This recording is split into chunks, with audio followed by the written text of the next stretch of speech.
歡迎翻嚟陪我哋好食懶飛啊！今日 K 山 K 太就想帶大家食一個可能係卡加利最好食嘅羊髀飯，同埋順手想帶大家睇下 Cotswold 呢一個翻媽 market 啊 ！Let's go！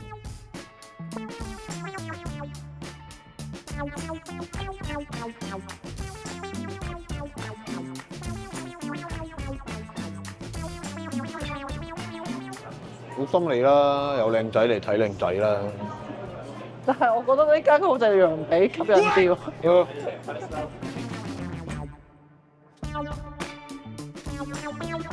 我想話咧，已經可以用通脹鰻魚虎嚟形容呢一兜飯咯。點解嘅？因為咧，我上網睇啦，即係都唔好講疫情前啦。疫情前呢兜飯咧係講緊賣10蚊，10個半，可能11蚊咁樣啦。都算啦，咁我睇到有啲 post 咧，其實咧上年23年9月咧呢兜嘢咧係講緊賣15蚊嘅啫，咁但係我哋而家12月佢已經係賣緊18個半，簡直係通脹鰻魚虎啊！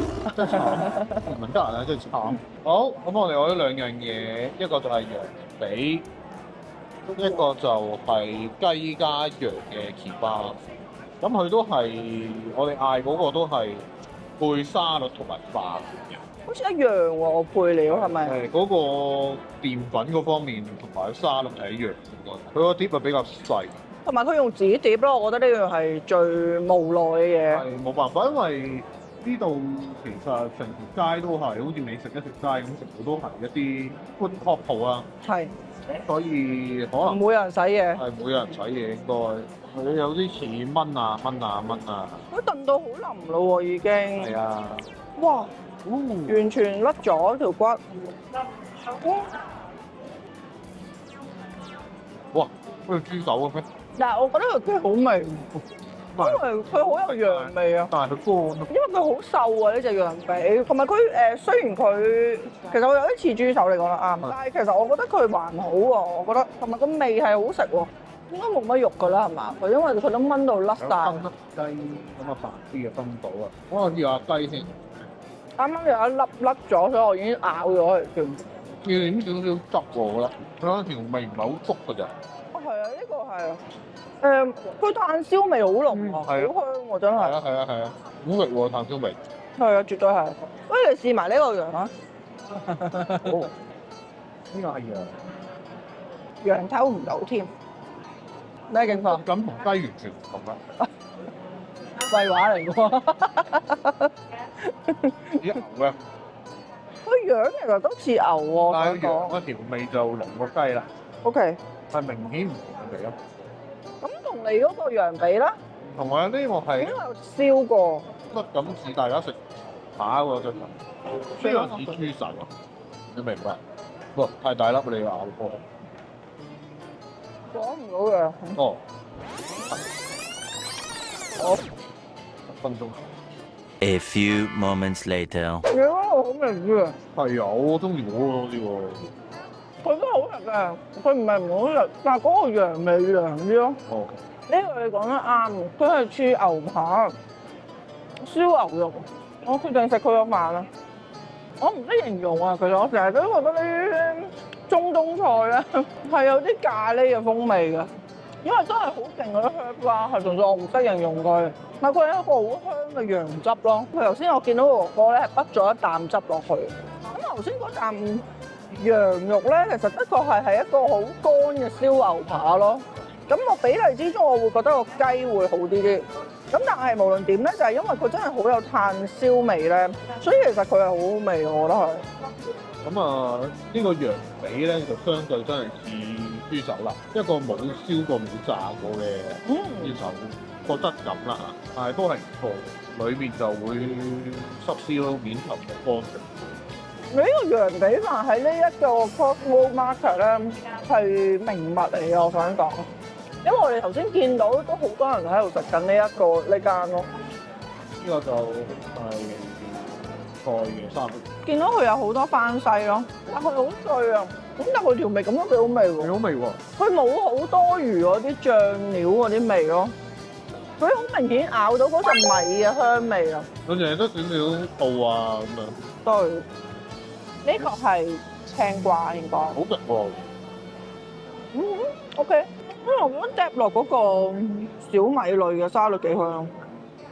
我覺得佢啲沙律好出色喎，因為偏身啦，又唔係勁肥嗰啲咧，嗯。不過洋葱多嘅少少。因為有時我好怕咧，呢一啲中東或者係地中海式嗰啲沙律咧，好多時會落咗好多橄欖油啊。啊，即係我唔係唔中意橄欖油，但係我見到佢有好多油撈嘅時候咧，我又唔係好中意咁樣樣咯。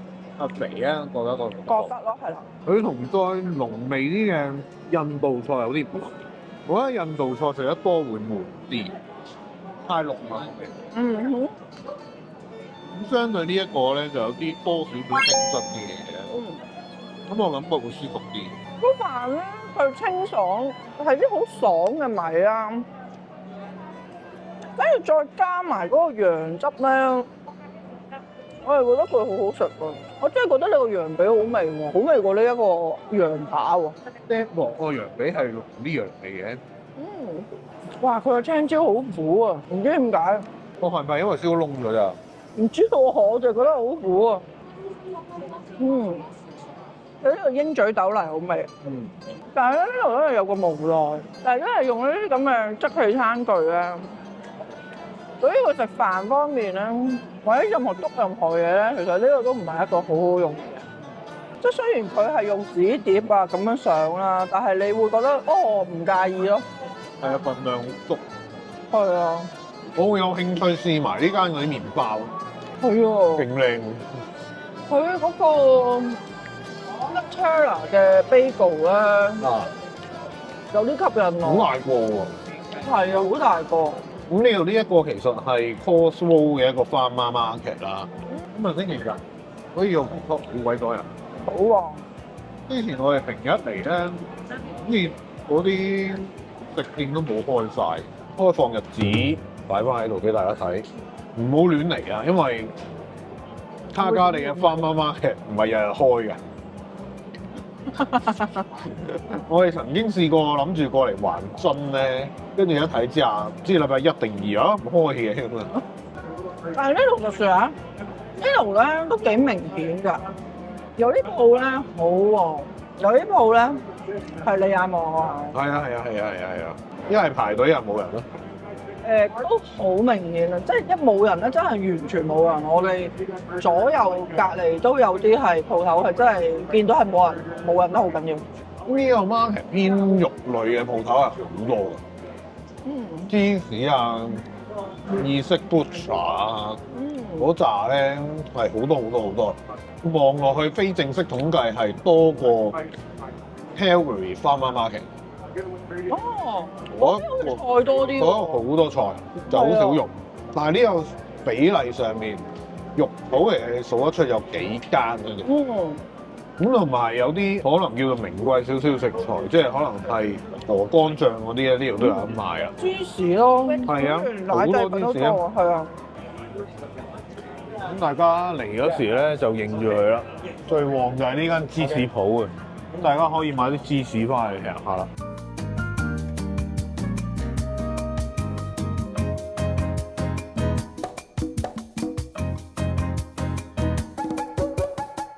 咁啊，呢個 Farmer Market 除咗食之外，其實都有一條好似女人街嘅嘢嘅。係啊，其實真係女人街嚟，咁我哋而家去睇下。佢除咗係女人街之外，我覺得有啲似夜冷鋪有啲。係啊，咁啊的而且確賣啲嘢係雜啲嘅，咁就好明顯啦。呢度有啲碟啦，係咪正版我講唔到啦。跟住亦都有 board game 啦，啲 board game 嘅新舊程度，我覺得似係二手咯。夜冷鋪。乜嘢都阻止唔到 K 太覺得佢係夜冷鋪咯。你冇啦，唔係啦嘛。咁啊係，好難話唔係嘅，我都覺得。呢間有啲似咧中上環嗰個咧古玩街嗰咧。啊！呢度有速剪，同埋有指甲鋪，有趣。呢一個係可以尋寶嘅地方。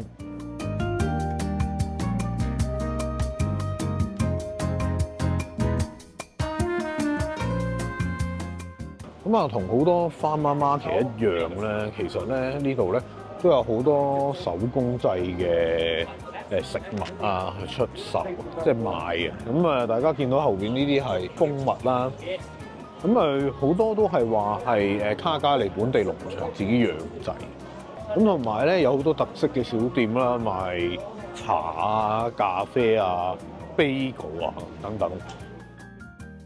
今集睇住咁多先，中意呢條片嘅觀眾可以 CLSS comment like share subscribe， 仲可以撳埋鐘仔搶先睇，更加可以分享俾你哋身邊嘅朋友仔睇，話俾佢哋知原來卡加利係咁精彩嘅喎。我哋下集再見，拜拜。